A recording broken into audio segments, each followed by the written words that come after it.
All right, we live.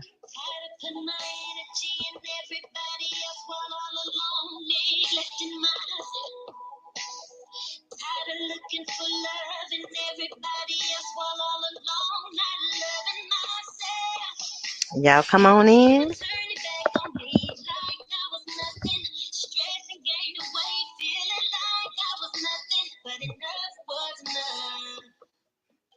Come on in, y'all. Listen.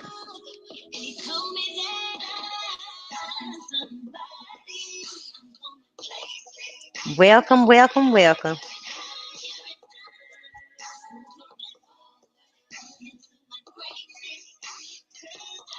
Thank y'all for tuning in. I see y'all coming in. Thank y'all so much. Come on. Come on in. Give you like a minute or two when we gonna get started.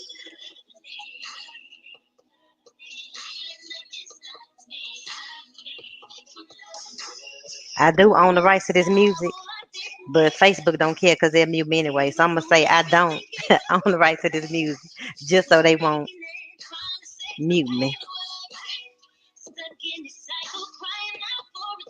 I see y'all coming in. Thank y'all for tuning in. Let me know where y'all at. Where y'all at? Of course, y'all know I'm in Houston, Texas. Acres home. Thank y'all so much for tuning in. I'm finna go ahead and get this thing started. How y'all doing? Leave y'all comments so I can see where y'all at, who you are. Welcome to the Self-Love Journey, Conversations with Shei Atkins, where it's just a non-judgmental place where we learn to have a healthy relationship with ourselves, talking to people from all walks of life and hopes to encourage and inspire those watching. So thank you so much for tuning in tonight's show. I got my purple on for domestic violence, those in domestic violence situations and who just need to hear a word tonight, to hear some encouragement on tonight. Um, the first thing I want to do is bring in Mr. Dray Tate, who's gonna just encourage our souls with a song. I'm gonna talk to him for a little bit, and then we're gonna talk to two young ladies who will be sharing their stories on tonight. But I'm gonna bring in Mr. Dray Tate. How you doing? Hey, my girl, what's going on? Doing I see everything you is fly good with over your shades on. You looking fly with your shades on. here. They not ready for you. Well, thank you. Now, Okay. y'all, me and Drake, we've been friends on Facebook. I don't know how long, but it was something about last year during the time of George Floyd when I was actually able to know that you could sing. I don't know if he was promote. I don't know if it was a Okay. flyer or what. Yeah, because I was caught up in my own little world. And so I was Mm, able to see your posts about you singing there. And then during the okay. funeral, I saw you and I was like, this man has a nice voice. And then Thank you. I started seeing posts about you singing with the Williams brothers. Hmm. What Right. where I been? Like what? How did that happen? Well, started out about I've been with the brothers now for 20 years. Uh, Oh, I'm real but that's behind. the thing. I'm right here. I'm right here out of Houston, and but I was with the Williams Brothers 10 years, and I was just singing background. Matter of fact, a lot of people don't know I was the Williams Brothers guitar player for a little while back in the '90s, What? late '90s, and So you play guitar? now they called me back. Yeah, I played about five different instruments. Come on, Lord. Yeah, That's all right. been doing that for over for. I've been in music. I've been playing music now. Thank God for about 40 years. Come on, Lord. Yeah, about Now, 40 with the years now. situation with Hmm. George Floyd, did you do the Change Gonna Come remix for that situation, or it just kind of like I did. perfect time? Really? Yeah, I did. I put Change Gonna Come out in January of 2020. And I didn't put it out for no accolades and nothing. It's just a song that I always loved and I wanted to do since I was a little boy. being I was a geek when it come down to civil rights and movements and the Malcolm X stories and the Martin Luther King stories and the Medgar Evers stories. And that song was like it was very it was needed in that time. And I don't know, just the soul that Sam Cooke sung it with, it just got to me as a little kid. I'd never forget tears coming down my eyes the first time I heard it, because it got to my soul, and it's kind of like I can feel pain in the song. So it's just something I always wanted to do. And I put it out in January. And after George passed away, Melvin Williams, which is my goddad, he called me and say, man, why don't you do a remix to the song that's called Byron? We call him Talk Box. Everybody know him mostly for the 24 Karat track with Bruno Mars.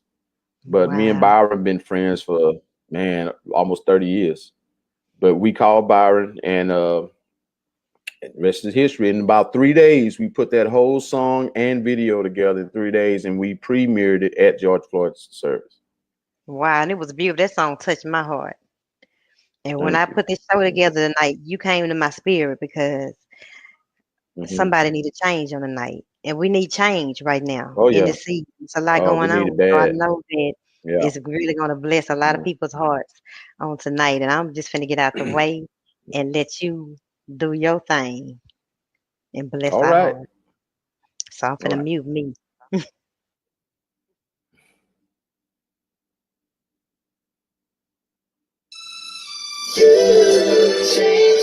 Maximum volume.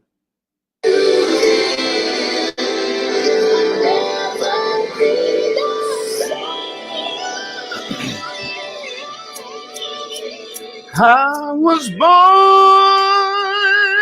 by the river in a little tent.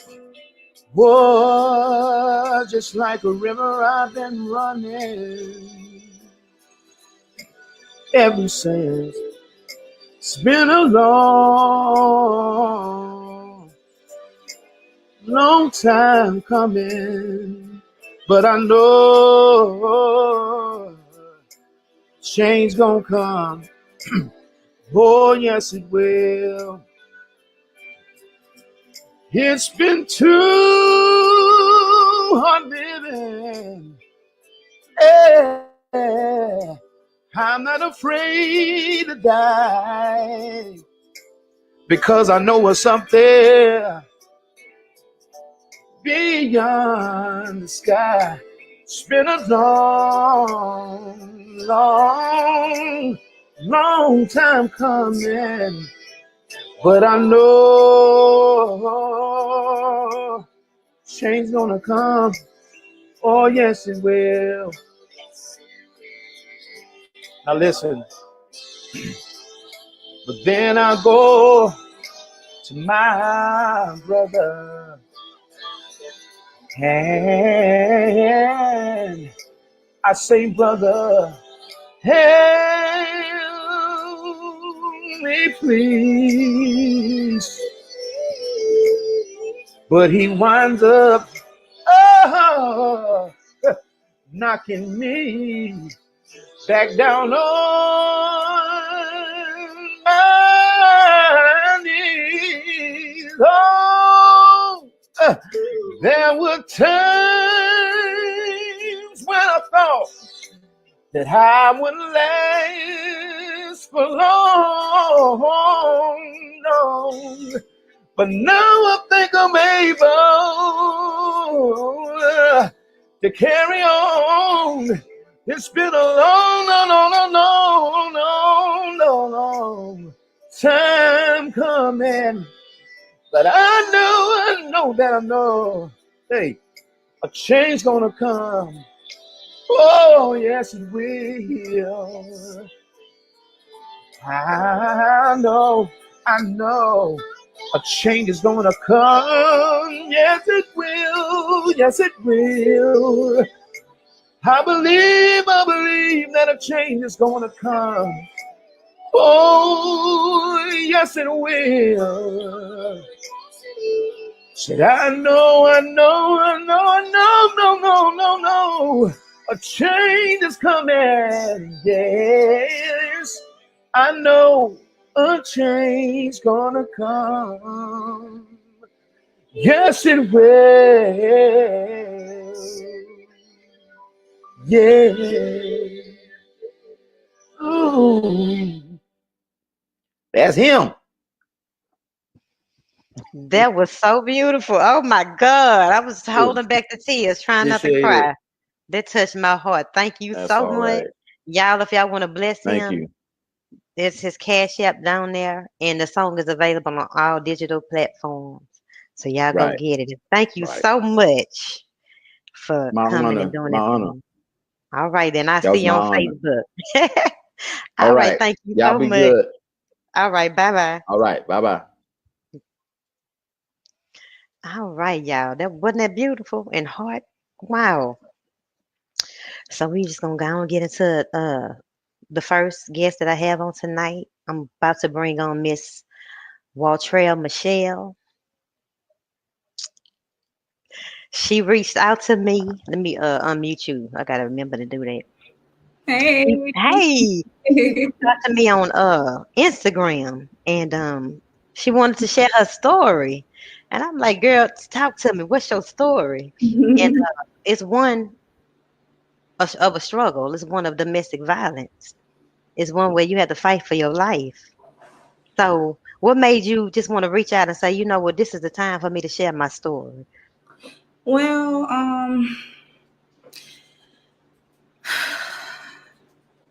a lot of people don't like sharing their story, and I'm nervous. That's all right. It's okay. It takes courage to share your story. And it is time to come out with my story, basically. So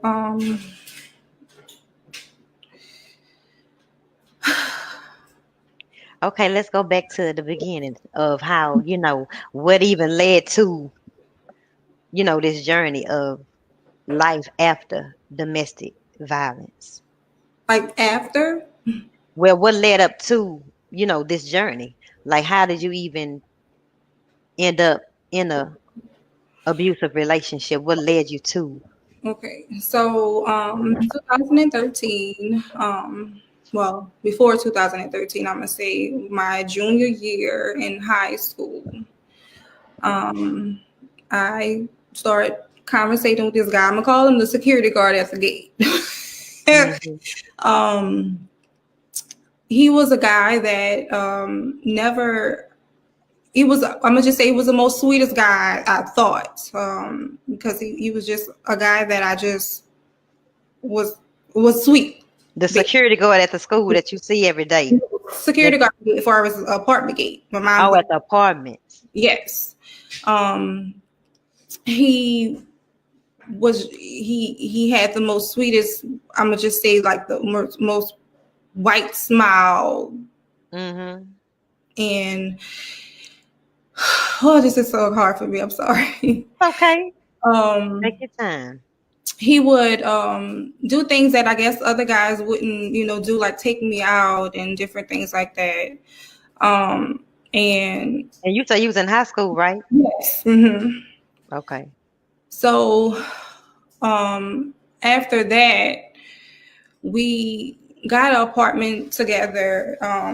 My nanny, God bless her soul. Mm-hmm. And sorry. That's okay. It'll take you back, And I don't know, like he things just started turning for the worst. He just started being like very combative. He things that he would say that he wouldn't do, or his family wouldn't do, or for him. He would say that his mom wasn't there for him, and my mom treated Shei. I have a phone. Mommy see Shea? I don't know.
Yeah, but he brought it over here because he wanted his dad to do it. He can't have his relative assignments. Oh, so he's going? It's like a reference. Shay? Yeah, can you see me? Yes. I don't know what happened. That ain't never happened on the show before, but that's all right. Come on, Lord. To God be the glory. I'm back. Devil, you know, that's the devil. But Out of 13 shows, this is the first time it ever happened, but things happen. It's technology, but we here. So I'm back. Okay, so you were saying that he started. So Did y'all move together or what? yeah, we did. Okay. He would just start talking about like how his family wasn't, you know, there for him, and how his mom and his dad basically didn't raise him, and his grandmother and his grandfather, you know, raised him. So my mom kind of took him in basically, and he had a little girl, and I kind of took her in as well. And it was just something about him and the ex kind of relationship, like they was talking about getting back together and all that kind of stuff. And, you know, when she would kind of try to reach out to me, and I'm like, I don't, you know, you don't want to hear what the ex have to say. And she was like, yeah, he was abusive to me. But at the time, I don't want to hear that because, you know, we get back together. But Lord and behold, I should have listened. Wow. And now how old was he, if you don't mind me asking? How much older than you was he? He was how much older? 27, and I was 18. Wow. Yeah. Okay. And that much of an age difference. So it was kind of like, yeah, you know how that goes. Yeah. So I remember one day it was, I don't even remember if it was something that I said or whatever, and he threw my head towards the refrigerator and threw me down and kicked me with his steel-toe boots and yes. Out the blue, just one day. Yes, it was. I don't even know if it was. You know, my mouth used to get me. I'm gonna say get me in trouble, but that still doesn't, you know, give a person a right to hit you or any kind of way. And it was just like an ongoing. And he would tell me he was sorry, and I just thought that was I just thought that was, I don't know if I thought it was love, maybe, or if it was, I don't even know what I thought it was at that time. It was times when he got me to, lose jobs. Actually, I think my nanny is even watching, and didn't even know when we were arguing and fighting at one time, and I couldn't even go into work because he punched me in my eye, had a twisted lip, my ear, busted my eardrum, punching me all of my ears, throwing knives at me. It was just bad. I'm not gonna lie, I left him twice. Still went back to him. Wow. And what made you go back? Because he was saying that he was going to hurt my family. I was scared that I was going to lose jobs and stuff like that because of him. But I remember one day telling my dad, I said, if he hit me one more time, I'm gonna leave him. And he told me, he said, if he gotta hit you one more time, then you ain't ready to leave. But I was always saying, I said, you know what? When I'm ready to leave him, I'm gonna be ready. And when I'm ready, I'm ready. Nobody can make me ready, but y'all ain't doing nothing but drawing me closer to this person. And it wasn't, I don't know, I didn't really, I'm not gonna say that I really loved him. I was just scared, that I was just scared for my life, my family, because I remember me trying to get away and he would draw guns at me, kill you and stuff like that. So it was this one specific time when I was tired, and when I did that last time, he did put his hands on me. It was the very last time, and I'll never forget. I text my mom, my dad, and my stepmom in a group message, and I said, you know what? I'm tired of him putting his hands on me. It has to stop. Y'all need to come get me. And they did. My dad did. I didn't think it was going to happen when they were going to come, because, like I said, I had left so many times. When you cry wolf so many times, I ain't got time for this. You did the last time, so are you really ready? But, they did. And I left, and I never looked back when I did.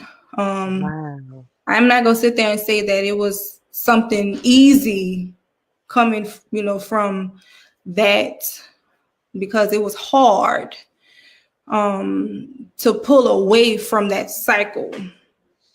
The cycle of going back and it happened again, and then you leave and go back and it happened again. Yeah. How long were y'all together before he actually had those steel-toe boots on and kicked you and all that?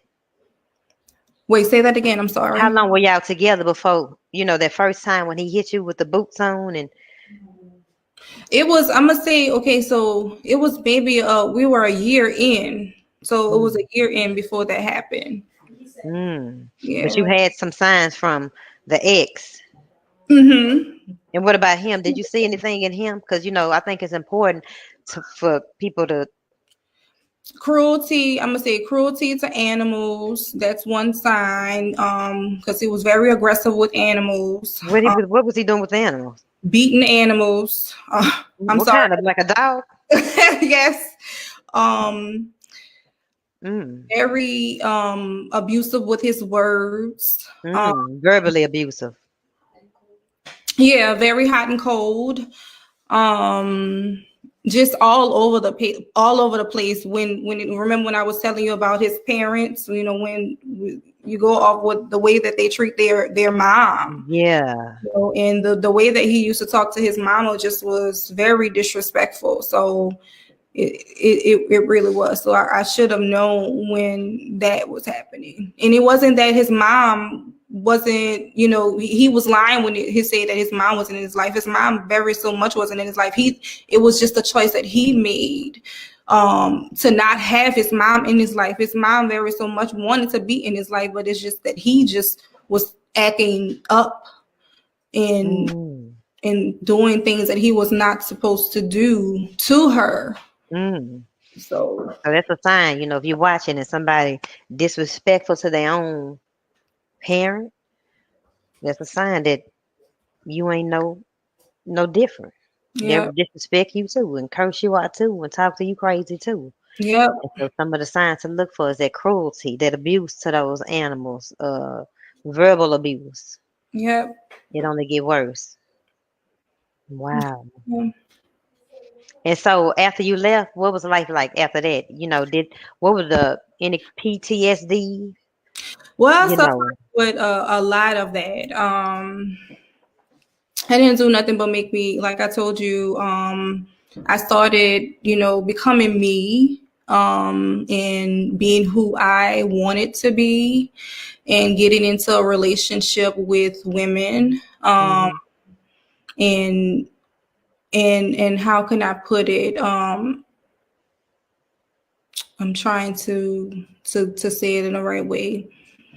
Wanting to be with people, and not as just the gender, just far as being with somebody, and figuring that I had to be with somebody because I felt alone. But I decided that I couldn't be who people wanted me to be. I decided to be who I chose to be. And I think that was one of the issues with him, because he knew that I really didn't want to be with him, male, because he knew that that too. So I got into another relationship, got married.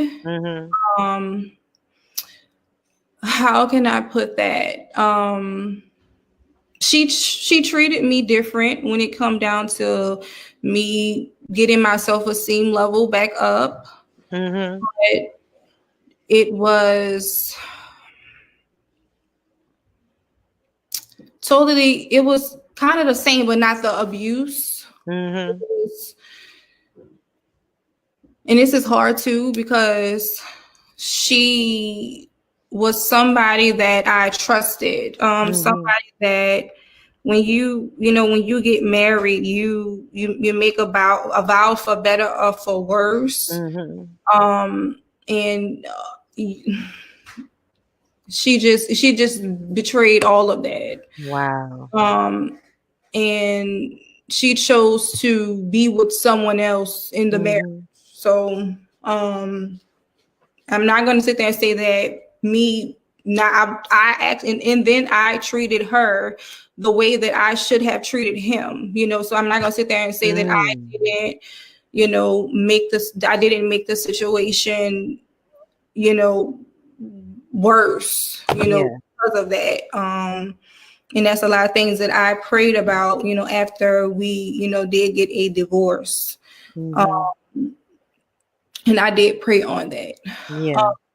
You know, because I don't know, I was battered, I was bruised, I was hurt, and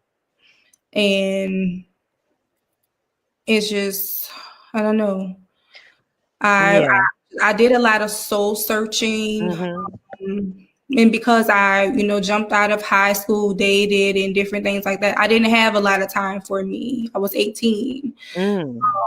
So I dated. After I divorced, I dated. You know, I you can ask my mama, I north, south, east, and west. You know, I dated. I figured out me. I self-loved me. I figured out me, basically. You know, I dated me. Two. Okay, that's good. Because I always say to me, self-love is having a healthy relationship with yourself. So you were finally able to develop a healthy relationship with yourself. Yes. So what are some things you did to heal, or what Okay. did you learn about yourself that you needed to heal? So I went on dates with me. I prayed a lot. I meditated a lot. It was a lot of things that I know that I blamed other people for, attitudes, or I said that it was them, that I knew that it was me. Wow. My mama saying, yes, Lord. Yeah. Yeah. Because mama know her baby, I don't know, like it's like it's unexplainable. I'm gonna just say, I remember, and I think I told you this, like I remember going to sleep at night, and waking up in the morning and just crying out Jesus' name, Yeah. because I know that I needed to heal for me and not for nobody else, and I knew that I couldn't get that from nobody else but me. Yeah. Not mama, not daddy. Yeah.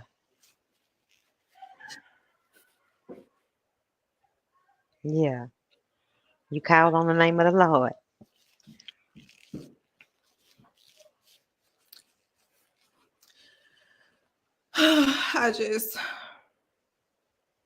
I was a mess. It's all right. We all have been a mess. Every day it's still a growing experience. It is. Yeah. You learn stuff every day. Yeah. You do. Too. But positivity always, always positive. Yeah. But can you please say something to somebody that might be in that situation right now? She needs to hear your word. She needs to hear from somebody who's been where she is right now. It is not easy. I'm never going to tell you it's easy.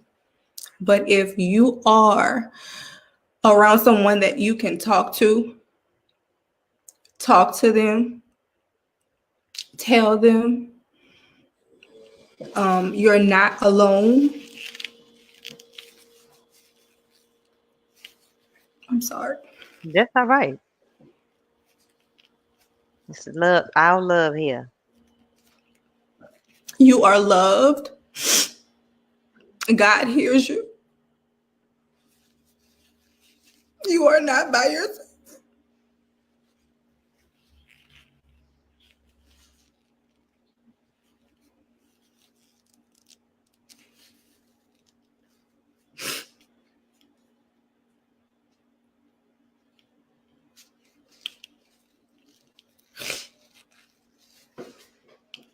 I'm sorry.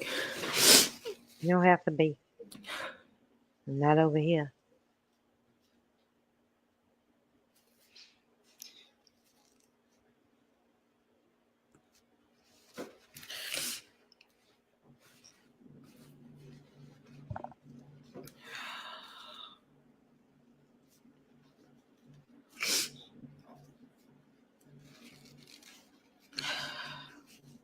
And better days are coming.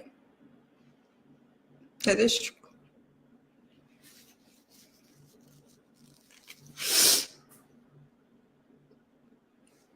And there's always light at the end of the tunnel. And don't give up. Yeah. Don't give up. That's beautiful. Look at you. You made it.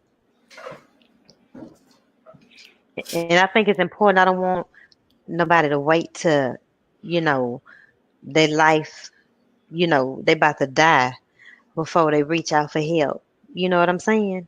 Because it's a lot of situations that you right there. So we can encourage and help somebody and bless somebody before it gets to that point. It's just the grace of God. Tears are just a release to make room inside for the comforter's peace. That's right.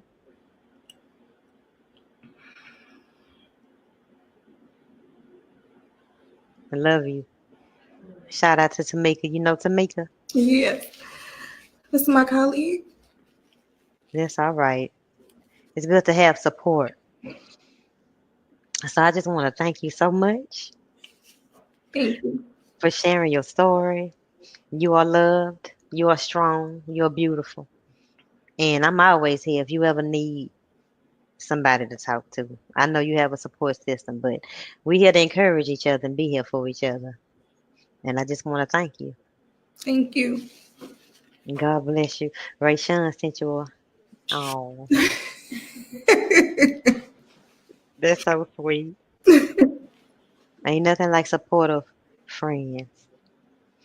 So thank you and God bless you. And I just pray that somebody was blessed and touched by your words. And I'm going to get to the next guest. Thank you. Thank you, Miss Waltrell. God bless you. Bye-bye. Bye bye. Wow, God is good. I'm about to bring in my next and last and not least guest, Miss Tina Scott. How you say it? Skindiva. Skindiva, Yeah, yeah. Tina Skindiva. Yes. God bless you. Thank you. I Thanks know for you got having a me. story. I'm so happy that you came to share your story. God is good. This is Yes, really a deep subject. You know what I'm saying? And I know you know a lot about it. We've all been affected to it, by to some degree. And so I just yes, want to thank you for coming on and share your story. yes. So let's get into your story, because I know. Let's talk about it. What's your Okay. story, Miss Tina?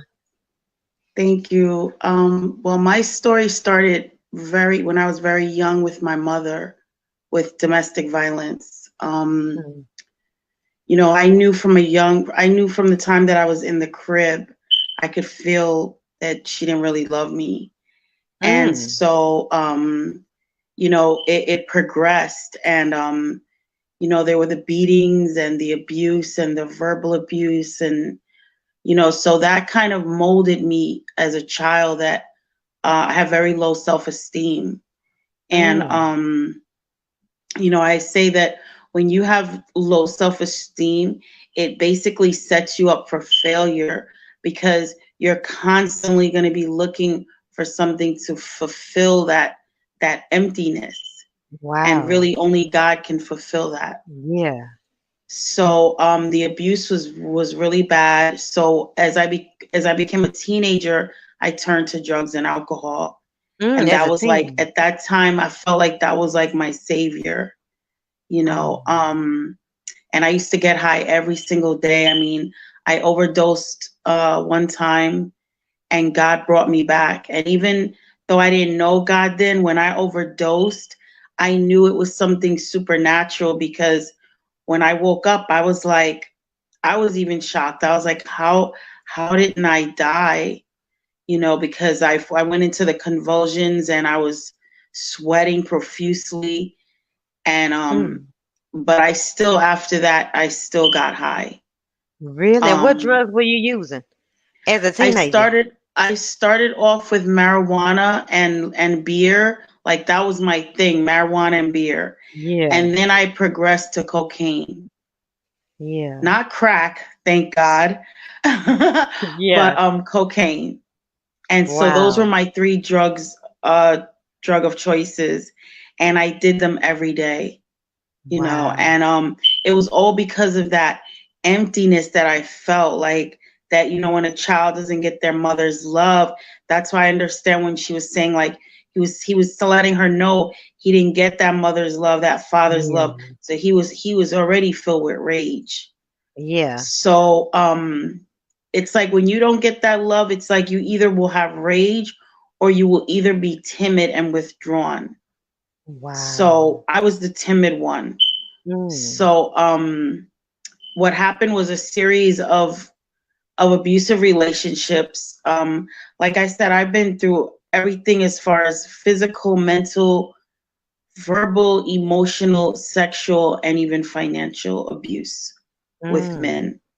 Mm. And it was almost like a desperation, like I have to have a man to love me to make me feel whole, you know. Mm.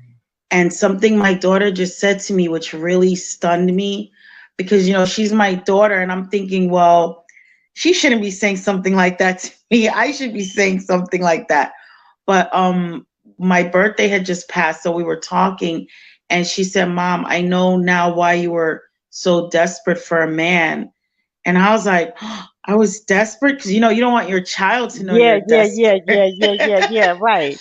So I was like, I was desperate. So she goes, "Mom, I understand." She says, because I have two kids. My son's father, she said, Josh's dad rejected you. She said, and my dad did. And she said, I can't even imagine what that must have felt like. And so she goes, I understand why you were desperate.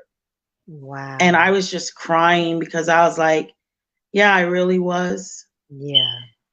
And so what happened was, in my pursuit of looking for that love, that's when I met my daughter's father. And I always say, man, he was, when I first met him, he seemed like, but then, the devil knows what you want. He seemed to me to be everything that I ever wanted.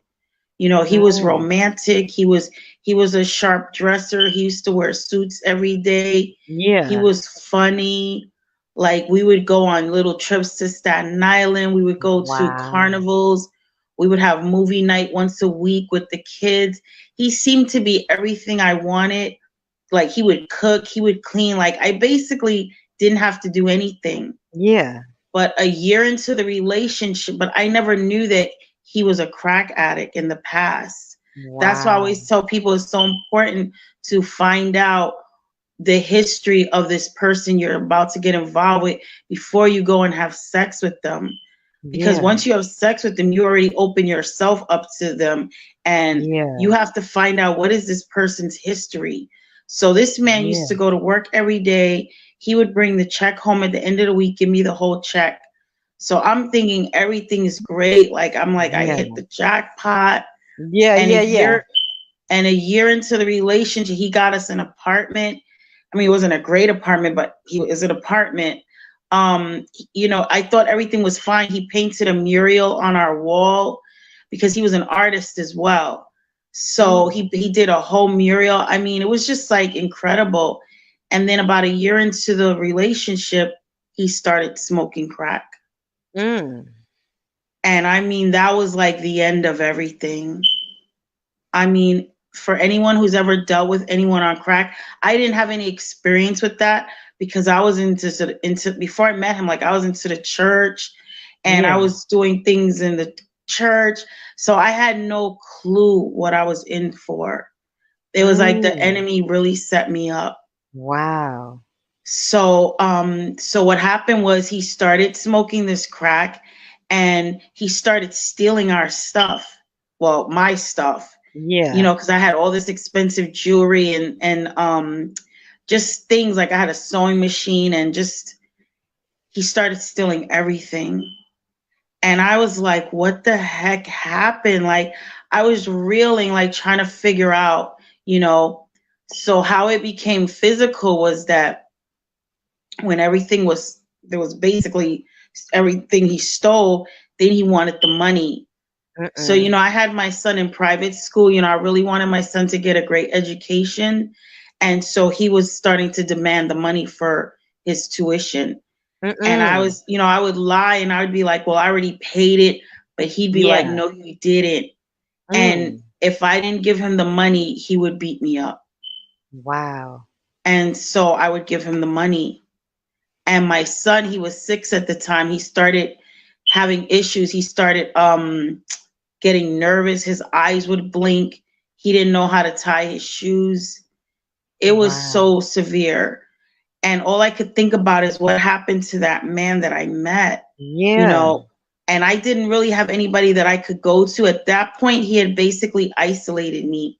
So all of my friends were just gone. It was just me, him, and my son. Wow. And what would happen was there would be periods where he would get off the crack. He would go into, I guess, a form of remission where he would stop and everything would be great. I mean, it would be like it was, and then he would start again. And this went on and on for 6 years. Wow. And I would go to work with black eyes. I would hide it with makeup. basically he was so jealous. One time what he did was he would call me when he felt I was supposed to be off of work and on my way home. And he'd be like, where are you? Where are you? And I'm like, I'm coming, like I'm on my way home. And he's like, no, you're late. I know you're meeting with someone. Like he became so paranoid. So it was this one day, it was his birthday. So I was late because I stopped to get a cake. And I was like, yeah, this will really surprise him. And oh my God, he didn't even let me explain anything. As soon as I walked in the door with the cake, he just started punching me. Mm. And the cake went everywhere. That is so He was sad. completely possessed by the devil. It was like he was in a blind rage that he didn't even see I'm walking in with a cake. Like, Wow. And then when he's seen after what he did, he would always start crying. Like he could cry like at the drop of a hat. And it was like, it was so traumatizing. And so what happened was when I met him, I was a size 7'8". I ballooned up to a size 22. And I had like black circles under my eyes from all the stress, and like all my hair had fell out. I mean, I was going through such a metamorphosis. And so my son ended up failing out of private school because they told me he can't keep up. So you're gonna have to take him out.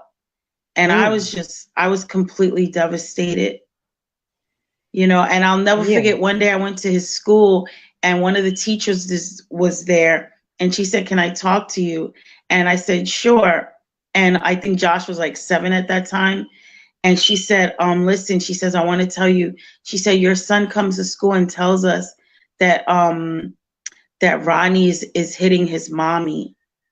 And I was just stunned because, I wanted to keep it like a dirty secret. Like nobody has to know, like I still go to work, like as if I really have it together, which I really didn't have it together.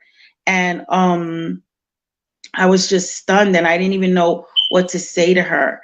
And she started saying stuff that I didn't even understand at the time, but now I understand it. She said, you have to become whole, and then you will attract someone that will be the right person for you. She was like, you don't deserve this. But me being that young in my 30s, I really didn't really understand it. All I knew is I was in a survival mode. And that's all I knew. Did you ever try to leave him? Or it didn't cross your mind because you were, desperate and you wanted somebody so bad that... I actually did want to leave him. I reached out to 2 people because I was desperate, but I was desperate for the Rodney that I met, that first Rodney. I wasn't desperate for the abuser Rodney. I was scared. I was literally scared for my life. So I called my mom and I told her, I said, me and Rodney is fighting a lot. He's hitting me, and my son is witnessing this. And my mom's exact words were, that's the bed you made, you have to lay in it. And she hung up. Wow. Yeah. What did that do to you? That devastated me. That actually devastated me more than the abuse. Yeah. Because I figured that what mother is gonna let her child stay in an abusive relationship. Wow. And she said, you made that bed. She said, I made the bed and I now have to lay in it. Wow. And he could have killed me. And it was like, after that, we didn't talk anymore. And then I called my son's father. And because me and my son's father had been married for 10 years. So he still lived in the apartment that we used to live in together. So I called him and I told him, I says, listen, I have to get out of here. I said, Rodney is going crazy. My daughter's father was over 6'3". He was 260 pounds of pure muscle. I'm scared for my life. And my son's father told me, he said, well, I just got a girlfriend. I just moved her in, so I can't help you. Wow. And after that, there was nobody else to try. There was nobody else to go. I don't have any extended family. And that was it. I was trapped. Mm. And so for 6 years, I stayed with him. And what made me eventually get out, I mean, and it was brutal.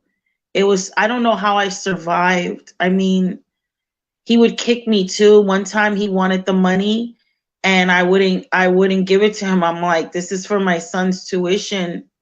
And so what happened was I would hide the money all around my house. This is how I knew this man had to have the devil in him. Yeah. Because no matter where I would hide the money, he would find it. Mm. I mean, I hid money in a radiator. I hid money behind a picture frame. No matter where, he would find it. So I realized like I couldn't keep money in the house anymore. So I said, I'm going to call my son's father, because we were on good terms, like we were friends, and ask him to hold the money. And so me and my son went to see him. I gave him the money. I said, this is my son's tuition and my rent money, so I need you to hold this. So he was like, no problem. So when my daughter's father came, he's like, where's the money? So I'm like, I don't have any money. There is no money. He's like, where's the money? So it was like starting this big fight and everything. And next thing I know, like he just started like punching me, and I fell on the floor, and he started kicking me in the stomach. And all I could think about was that my little 6-year-old son is watching this in terror. So I crawled into the closet because I didn't want my son to see that, because I felt ashamed. Like what, how is my son witnessing this? So I crawled into the closet, and he literally kept kicking me in my stomach, because till today, my son is 31, and he says, Mom, he says, I remember that day when Rodney was kicking you in the closet.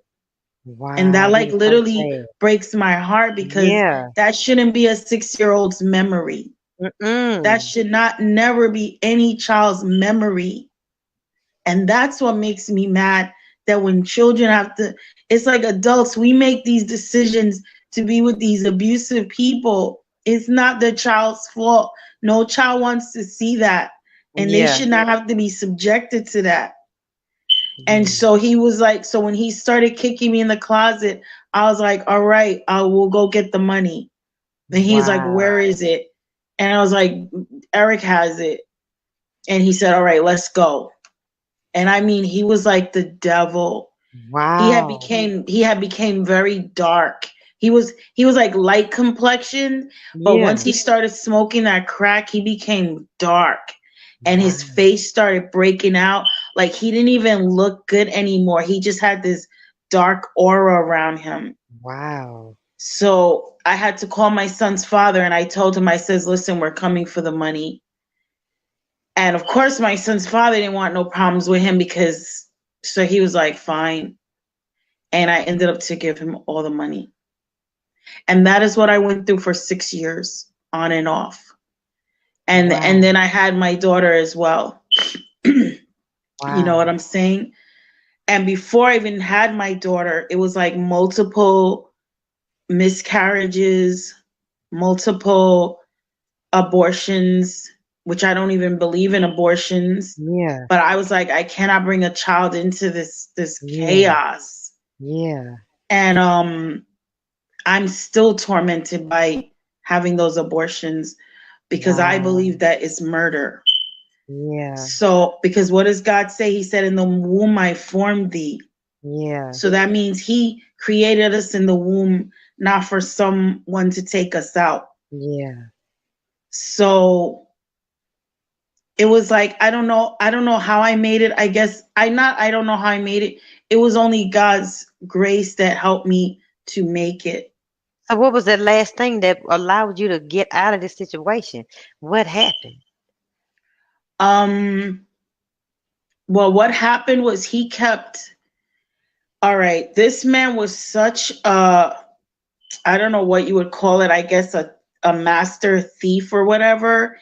He found a way. Okay, so I would go to work, I would bring my kids to the babysitter, he found a way to get in my apartment without a key.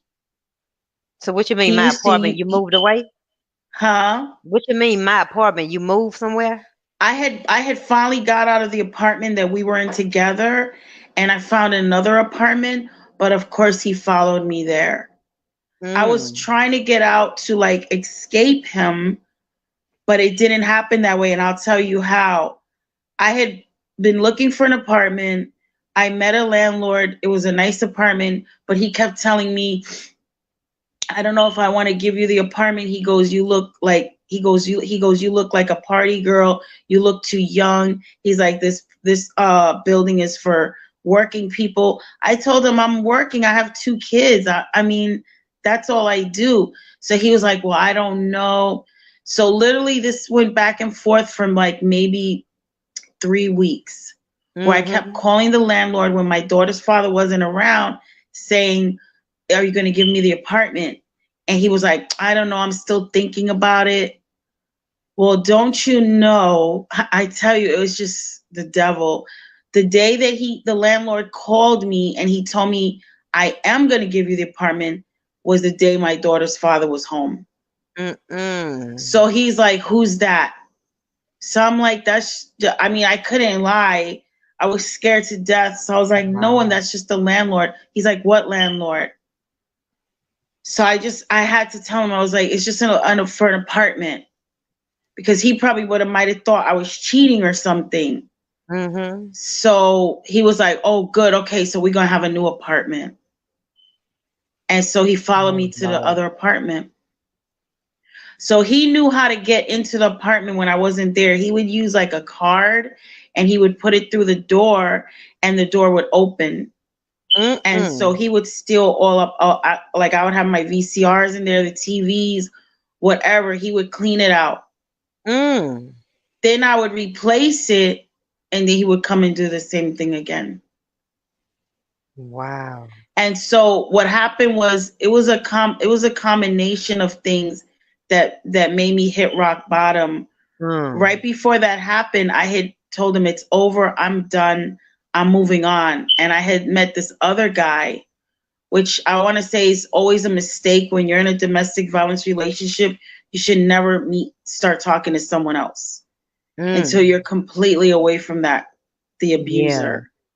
So I went out with this person and I'm thinking, yeah, I'm free. And yeah, right. As long as the abuser knows where you live at, you're never free. So we went out. Oh, it was like amazing date. We just had fun. And then he sent me home in a cab. And as soon as the cab is pulling up, I'm getting like this real ominous feeling, like a real eerie feeling, like something bad was going to happen to me. And so we pull up and I see my daughter's father in front of the building. And I said, oh my God, here we go. So immediately I call the police. So the police come. So he's in the front of my building drinking a can of beer. Because, you know, this is back in the day, you could drink in the street, you could smoke in the street. It was so different back then. So the cops, so I get out of the cab then because I told the cab I don't want to get out until the police show up. So the cab driver was like, okay, fine. So when I see the police show up, that's when I get out. And I'm telling them, this is my daughter's father. He abuses me. Can you please make him leave? The police were like, we cannot do anything because he has not put his hands on you. So I said, so you're going to wait until he puts his hands on me before you do something? And they were like, yes. They were like, that's the law. Wow. And I said, well, your law is screwed up. I said, you know how many times he's done this? So they were like, I'm sorry, just call us back. And I was like, I could be dead. Like, I mean, I had this very awful feeling. So what happened was they told him to leave right then. They were like, well, can you just leave? Because, you know, it's disturbing her. But I knew he was going to come back. So he was like, yeah, I'll leave. So he left. So I go in my building. My babysitter lived underneath me. So I go get my 2 kids. And then I knocked on my neighbor's door and I said, listen, I have a really bad feeling. I said, can you come in and stay in my apartment with me? I have a really bad feeling with Rodney. So they were like, okay. So my 2 neighbors came in and they brought their 3 little kids. So altogether we had 5 little kids, like under the age of 8. So yeah, so what happened was next thing I know, he starts banging on the door like a maniac. And my daughter's father was so strong, many times he kicked the door in off the hinges in the other apartment building. And the cops never did anything, never did nothing. So when he started banging on the door, I was like, oh my God. So I went behind the door and I was like, listen, just leave me alone. Like, just go away. He wouldn't go. Next thing I know, the door came off the hinges and it fell on top of me. So he went in my apartment. He thought my neighbor was a man because she had short hair. So he went to go draw back to punch her. And I think that's when he realized it was a female. So that's when he saw me, and then he just like kind of chased me and he threw me down on the floor. He jumped on top of me. And next thing I know, my neighbors just run out and they leave their kids with my kids in the apartment. And I know they were scared because he was a scary person, but I was like, dang, how do you leave your kids? So anyway, so he like straddled me and he said, and he started choking me and he said, now I'm going to kill you. Wow. And when I looked in his face, I just seen the devil. I did not see him anymore. I seen the spirit within him. And all I could hear was like all the kids screaming. I mean, they were like just screaming.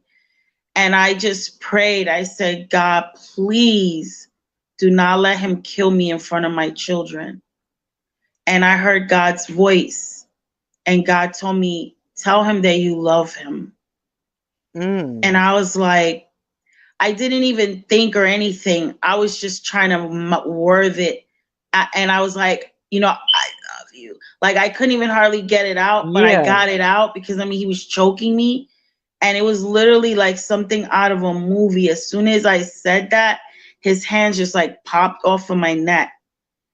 And he just looked at me and then he started crying. And he said, look what you almost made me do to you. And then he jumped up and he ran out of my apartment. And I was just laying there like I couldn't even get up. And the next thing I know, my neighbors come back with the police. And all the kids are still screaming. And I just told the police, I don't need you now. You can leave. Wow. And so they left. And then my neighbors were like, we're sorry. We were scared. I was like, I understand. I was like, it's just, I just need to be alone with my kids. And I just realized from then, and when he kept finding a way to come in my apartment, one day I said, I was like, I'm just done.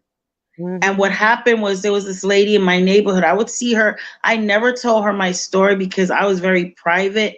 Like I didn't want anybody to know, but somehow she knew. Every time I would see her, she'd be like, so how's everything going? She'd be like, you know what? You can go to a shelter.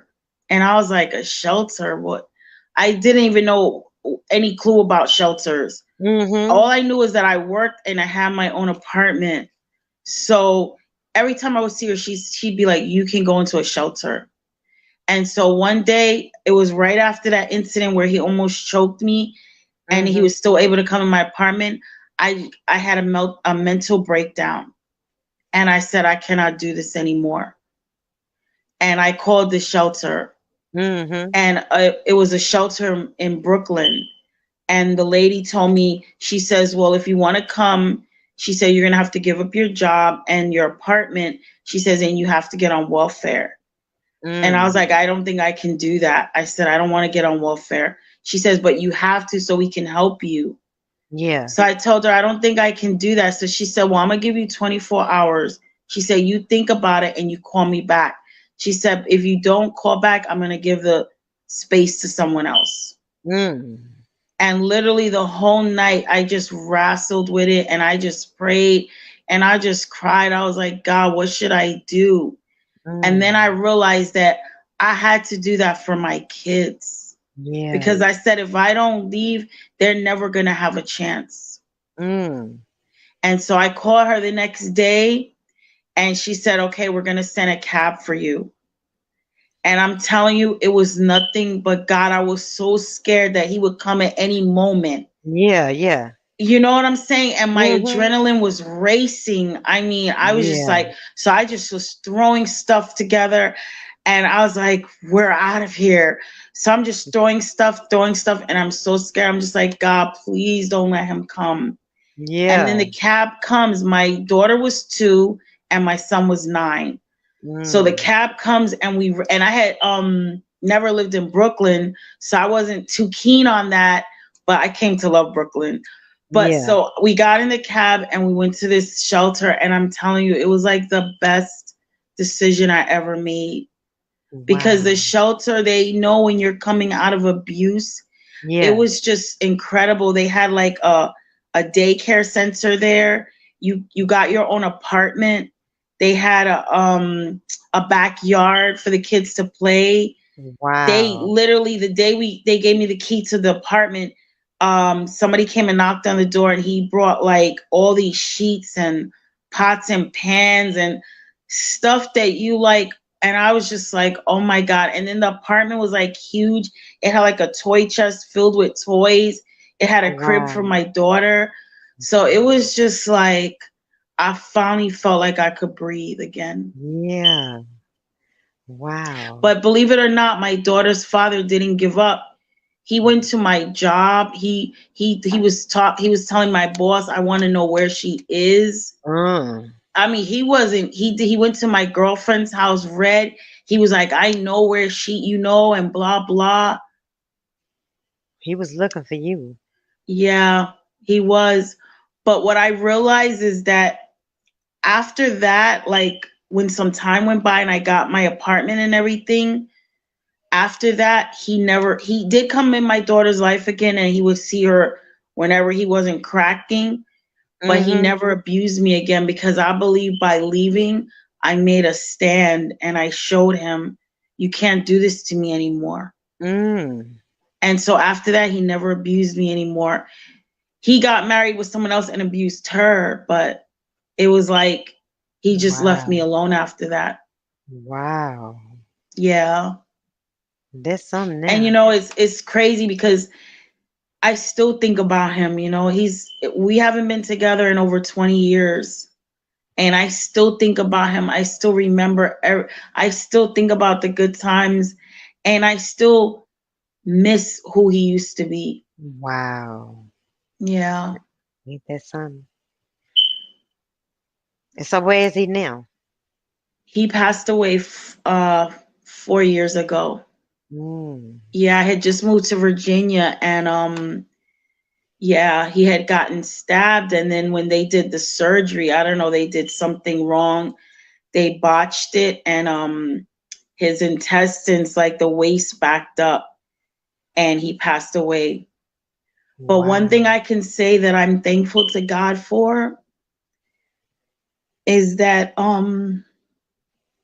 he wasn't really in my daughter's life like he should have been because of the crack. And because of it, she grew up very angry, and she always took out her anger on me. And it was like, I felt like I was going through the abuse again. And, she was so angry because he wasn't in her life.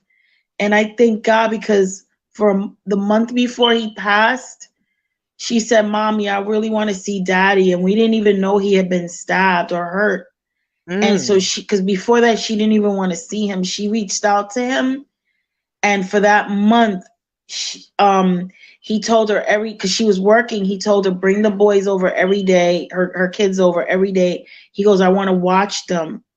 And it was before Thanksgiving. He told her, I'm gonna give you and the kids and everybody all Christmas presents, your husband a Christmas present. So Christina was like, what's the rush? She goes, not even Thanksgiving.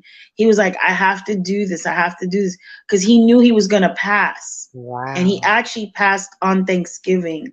And so she told me, she said, Mommy, she said, that month that we spent together, that last month, She said, my daddy was the way I always imagined him to be.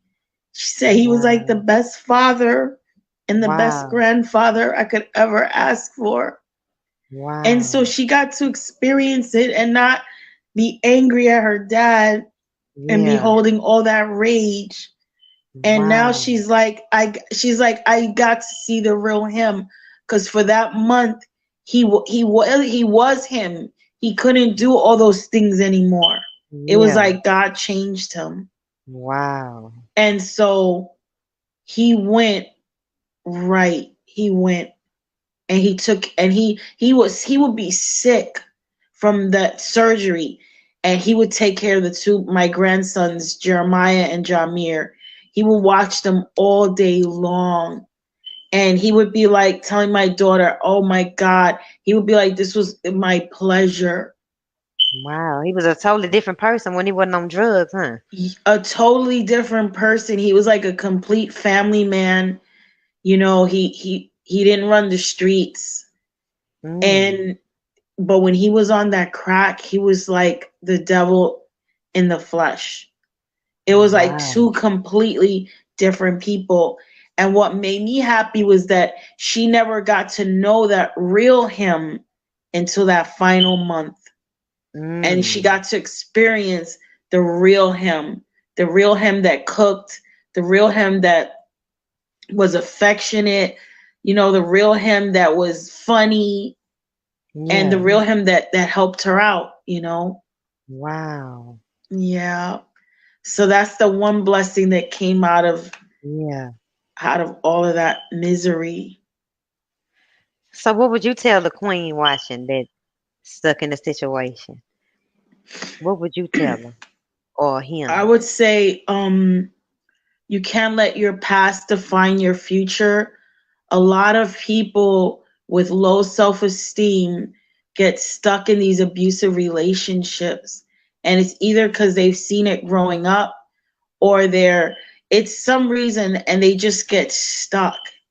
You have to face the past, face those demons, face that childhood, face what happened to you. If you were raped, if you were molested, whatever happened, you have to face it, expose it, and you have to get healing so that you will not become subject to an abuser, because that is no way to live. I mean, I had so many dreams, you know, and he was supposed to help me with these dreams. I wanted to open a hair salon. And he was like, yeah, we're going to do this. We're going to do this. The thing is that when you waste your years with an abuser, you will not ever be able to accomplish the things that you want to accomplish. When I was with him all those years, all I could do was survive, all beat up, covered in bruises, late for work all the time, sad, depressed, couldn't even think straight. Then once I got away from him, I was able to write this book. I was able to produce this skin line. I produced fashion shows at my job. And I even got to meet like over a dozen celebrities. And none of that would have happened if I stayed with that abuser. Wow. And that's my message. There's life after being with an abusive person, but you're never going to know that if you just keep staying, feeling like this is what you have to take, because that is not what you have to take. That is not the life that God designed for you. Yeah. And I wasted all those years that I'm never going to get back. Every time the longer you stay with that abuser, the clock is ticking. You're not going to get those years back. You're not going to get that time back. So you need to run for your life like I did with my 2 kids. I ran for my life and I didn't look back. I was like, I'm done. I knew once I made that choice to leave, I was never going back. And I never went back, because I felt like if I have to go through this drastic measure to uproot my kids, go into a shelter, it's done. And women have to get, and men too, because men are abused as well. Yeah. They have to get to a point where they're like, I refuse to be abused. Come on. Come And on. that's where I'm at now. And it's still a journey. I'm still working on me. Because, you know, you have those scars that people Yeah. don't see, those Yeah. wounds, you know? Yeah. Yeah. And you got So, like, you know, your show is about self, and yeah. that's what we need to work on. That's the key. Yeah. I had to face that, okay, yeah, my mom doesn't love me, but I don't have to search for it in a man.